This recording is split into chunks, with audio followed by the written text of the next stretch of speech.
பிஸ்மில்லாஹ் ரஹ்மான் ரஹீம். கண்ணியமிக்க சகோதர சகோதரிகளே, அல்லாஹின் நல்லடியார்களே, அஸ்ஸலாமு அலைக்கும் வரஹ்மத்துல்லாஹி வபரகாத்துஹு. அல்ஹம்துலில்லாஹ். அல்லாஹும்ம ஸல்லி அலா முஹம்மதின் வாலா ஆலி முஹம்மதின் வபாரிக் வசல்லிம். இன்றைக்கி நம்ம பார்த்திங்கன்னா நம்மளுடைய கஷ்டங்களையும் கவலைகளையும் துக்கத்தையும் வறுமையும் நீக்கக்கூடிய ஒரு சின்ன வரியை தான் நம்ம பார்க்க போகிறோம். இதை பார்த்திங்கன்னா ஹஜ்ரத் இப்னு அப்பாஸ் ரலியல்லாஹு அன்ஹு அவர்களே கற்றுக் கொடுக்குறாங்க. ஏன்னா நபி அவர்களோடு அவர்கள் என்ன பண்ணுறாங்க, ஒரு தடவை கூட போயிட்டுருக்காங்க ரோட்டில்.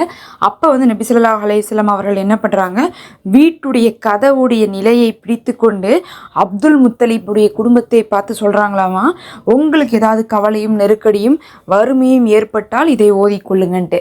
அதை பார்த்திங்கன்னா ஹஜ்ரத் இப்னு அப்பாஸ் ரலியல்லாஹு அன்ஹு அவர்கள் கேட்டிருக்காங்க. பார்த்துக்கோங்க, நபி ஸல்லல்லாஹு அலைஹி வஸல்லம் அவர்களே அப்துல் முத்தலிப் அவர்களுடைய வீடுகள் கிட்ட போகும்போது அவங்க வீட்டு கதவை பிடிச்சிட்டு இதை ஓதுனீங்கன்னா அவங்க கவலையும் துன்பமும் கஷ்டமும் ஓடிரும்னு சொல்லியிருக்காங்க. நமக்கு எவ்வளவோ கஷ்டங்கள் வாழ்க்கையில் இருந்து கொண்டிருக்கு. ஏதாவது ஒரு விதத்தில் உடல் ரீதியாக, மன ரீதியாக, குடும்ப பிரச்சனை, இன்னும் எத்தனையோ விஷயங்களால் நம்ம மனசு கஷ்டத்தோடு தான் வாழ்ந்துட்டுருக்கோம், பிரச்சனையோடு தான் வாழ்ந்துட்டுருக்கோம்.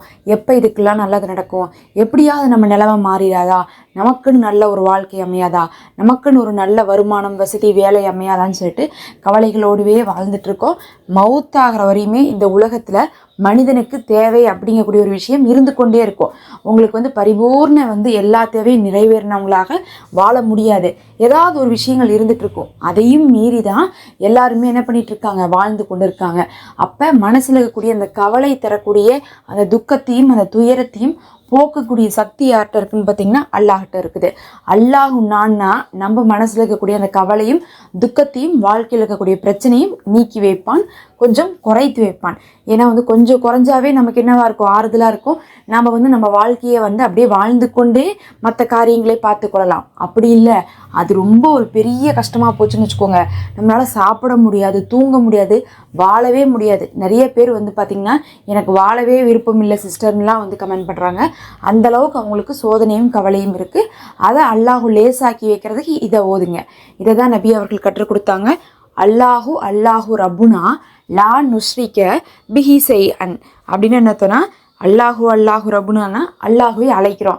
எப்படி அழைக்கிறோம்? 3 தடவை அழைக்கிறோம்.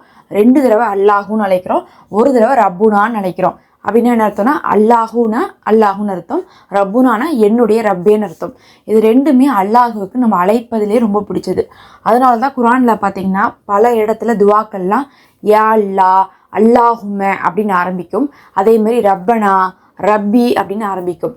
அப்போ அல்லாஹு ரப்பு இந்த 2 வார்த்தைகளையும் அல்லாஹுவை அழைப்பதிலேயே சிறந்த வார்த்தையாக இருக்குது. அதை தான் முதல்ல கூறி அழைத்துட்டு நம்ம என்ன சொல்கிறோம், லா நுஷ்ரிக்கு பிஹி செய்அன், உனக்கு எதையும் நான் இணை வைக்க மாட்டேன் அப்படின்னு நம்ம சொல்கிறோம். சுபஹானல்லாஹ்.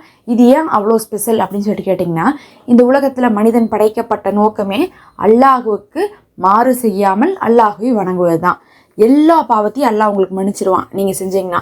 ஆனால் அவனுக்கு இணை வைக்கிறது மட்டும்தான் மன்னிக்கவே மாட்டான். அப்போ எல்லாத்துக்குமே ஒரு பரிகாரம் இருக்குது, அவனுக்கு இணை வைப்பதற்கு ஒரு பரிகாரமே இல்லாமல் போயிட்டுருக்கு. அப்படிப்பட்ட இணை வைத்தலை நான் வைக்க மாட்டேன் அப்படிங்கிறது நீங்கள் அல்லாஹ்ட்ட சொல்கிறீங்க. அப்போ அல்லாஹ் என்ன பண்ணுவான், உங்களை கஷ்டப்படுத்த மாட்டான். அல்லாஹுவை பொறுத்தளவுக்கு அவனை யார் வணங்குறாங்களோ, அவனிடத்துல யார் உண்மையாக இருக்காங்களோ, அவன் மீது யார் பொறுப்பு சாட்டுறாங்களோ, அவனை விட்டு விலகி போகாமல் யார் இருக்காங்களோ அவர்களுக்கு தேவையானதை அல்லாஹ் கொடுப்பான். அப்போ நீங்கள் அல்லாஹின் மீது பொறுப்பு சாட்டணும், அவன் மீது நம்பிக்கை வைக்கணும். அவனை தவிர நான் யாரையுமே வணங்க மாட்டேன், அவனுக்கு இணையாக யாரையும் ஆக்க மாட்டேன்னு நம்ம சொல்லும் போது அல்லாஹ் என்ன பண்ணுவான், உங்கள் கஷ்டத்தை போக்கி உங்கள் கவலையை போக்கி வைப்பான். இது நம்ம அல்லாஹ்விடத்துல கொடுக்கக்கூடிய ஒரு வாக்காக இருக்குது. நம்ம கஷ்டத்தில் இருக்கும் போது அவனை புகழ்வதையும் இன்னும் அவனுக்கு சில வாக்குகளை கொடுக்கும்போதும் நம்ம கஷ்டம் என்னாகும், குறைக்கப்படும். அப்போ அந்த கவலையோடு துன்பத்தோடு இருக்கக்கூடிய உங்களுக்கு உங்கள் தேவைப்படக்கூடிய எல்லா விஷயங்களும் அல்லாஹ் நிறைவேற்றி கொடுப்பதற்காக நீங்கள் இதை சொல்லிக்கோங்க. அல்லாஹ் என்னுடைய அடியான் எனக்கு இணையாக யாரையும் வைக்க மாட்டேன்னு சொல்லியிருக்கான், என்கிட்ட மட்டும்தான் கேட்பான், அவன் எல்லாத்தையுமே என்கிட்ட மட்டும்தான் அவன் முறையிடுவான்னு சொல்லிட்டு அல்லாஹ் என்ன பண்ணுவான், உங்களுடைய நிலைமையை மாற்றி வைப்பான். இன்ஷா அல்லாஹ் இதை ஓதி பாருங்க, ரொம்ப பயனுள்ளதாக இருக்கும். இப்போ வந்து பார்த்தீங்கன்னா எல்லாருமே எஸ்ஐஆர் ஃபார்ம் வந்து ஃபில் பண்ணிட்டு இருப்போம், வாக்காளர் அட்டை ஃபார்மு. அதில் நிறைய உங்களுக்கு சந்தேகங்கள் இருக்கலாம். அது சம்மந்தமான கேள்விகளுக்கெல்லாம் நம்ம பதில் சொல்லி எப்படி ஃபார்ம் ஃபில்அப் பண்ணணும், நம்மளுடைய பெற்றோர்கள் இறந்துட்டாங்கன்னா அவங்க தகவலை எப்படி ஃபில்அப் பண்ணணும் அப்படிங்கக்கூடிய விஷயமெல்லாம் நம்ம வீடியோவாக போட்டிருக்கோம். அதனுடைய பிளேலிஸ்ட் லிங்க் நான் தரேன், ஃபஸ்ட்டு கமெண்ட்டில் இருக்குது. கிளிக் பண்ணி நீங்கள் வந்து அந்த ஃபார்ம் எப்படி ஃபில் பண்ணுறது அப்படிங்கிறதை பார்த்து கரெக்டாக வந்து ஃபில் பண்ணிக்கோங்க. நம்ம அடுத்த ஒரு வீடியோவில் பார்க்கலாம். மறக்காமல் சப்ஸ்கிரைப் பண்ணி லைக் பண்ணிக்கோங்க. நம்ம சேனலில் மெம்பர்ஷிப் இருக்குது, ஹதியாவாக விரும்புகிறவங்க ஜாயின் பண்ணிக்கோங்க.